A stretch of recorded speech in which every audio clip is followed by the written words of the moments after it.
On March 24th, Spain entered into a €150 million partnership secured by the South Korean giant Hanwha Aerospace, alongside the local technology firm Indra Group.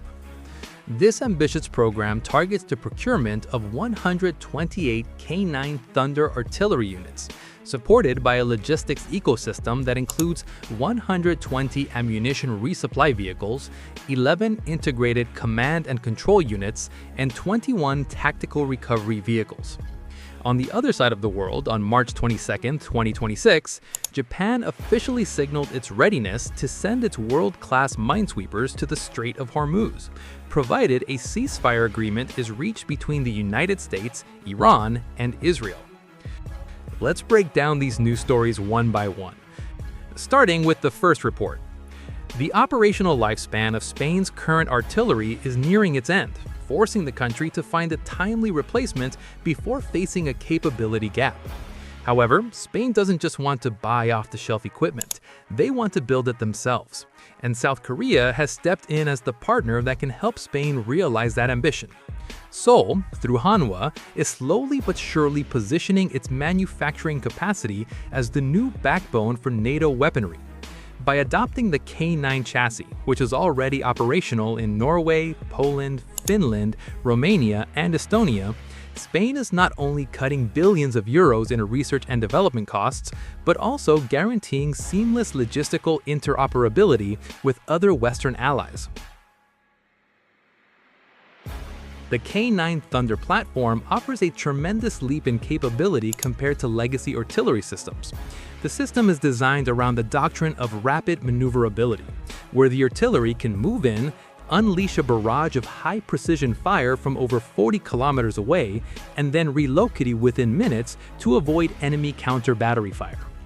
However, this partnership involves a real division of labor. Indra Group will manufacture the vehicle hull structures at their Gihon facility, while simultaneously integrating domestically produced mission control systems, real-time battlefield management, encrypted communication architectures, and CBRN, chemical, biological, radiological, and nuclear protection. All of this will be done by local engineers. The clear goal is to ensure that Spain maintains absolute control over the life cycle of this defense equipment, protecting it from any potential future spare parts embargo by South Korea.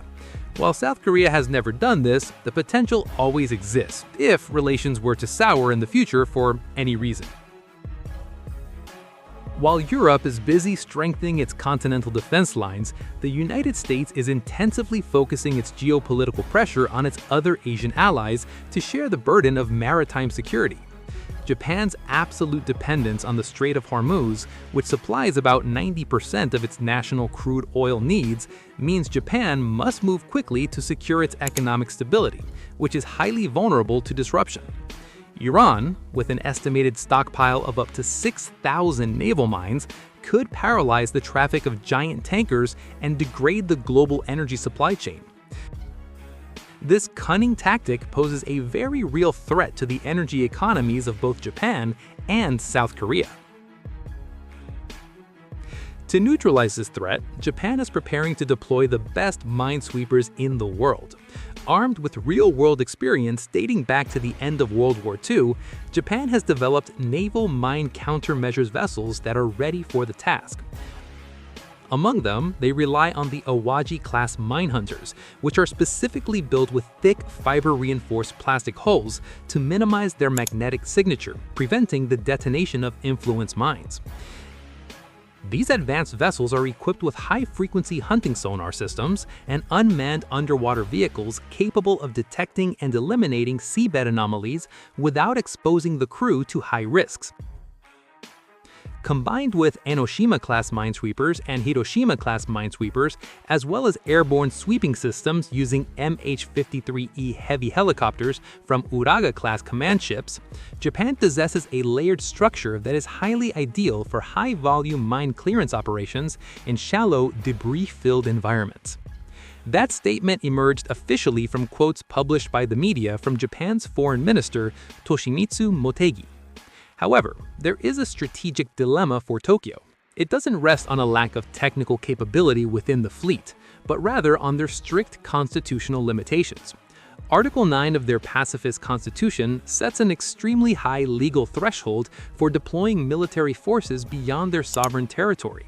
Yet, diplomatic pressure from Washington under the administration of President Donald Trump demands that Tokyo take a more proactive role on the front lines, and this directly clashes with the cautious doctrine of Prime Minister Sanai Takaichi. Therefore, Japanese diplomatic defense through Foreign Minister Toshimitsu Motegi formulated very strict prerequisites. The deployment of military assets will only be executed once a full and verified ceasefire is achieved. The mission must also be purely aimed at restoring international maritime navigation for the entire global merchant fleet, not for participating in active armed escalation or simply escorting exclusively Japanese-flagged vessels.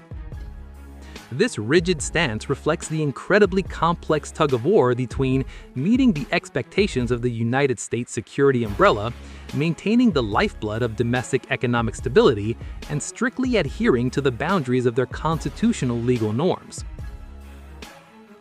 From the artillery procurement maneuvers on the Iberian Peninsula to the preparation of a minesweeper fleet in the narrow waters of the Middle East, we are witnessing a fundamental shift in global defense doctrine in the second half of this decade.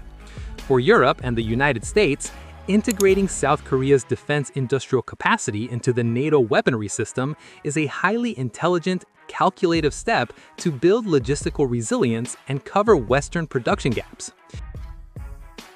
Meanwhile, for the Pacific region, Japan's high-level posture of caution highlights the real limitations of conventional military instruments when faced with complex domestic political realities and a threat of asymmetrical warfare tactics.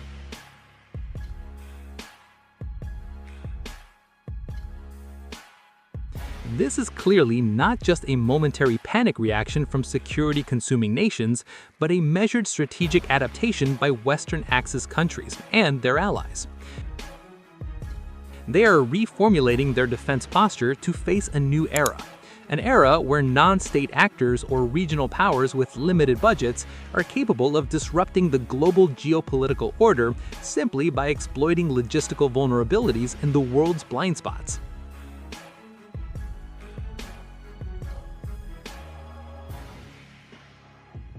So, what do you think about the news above? Let me know.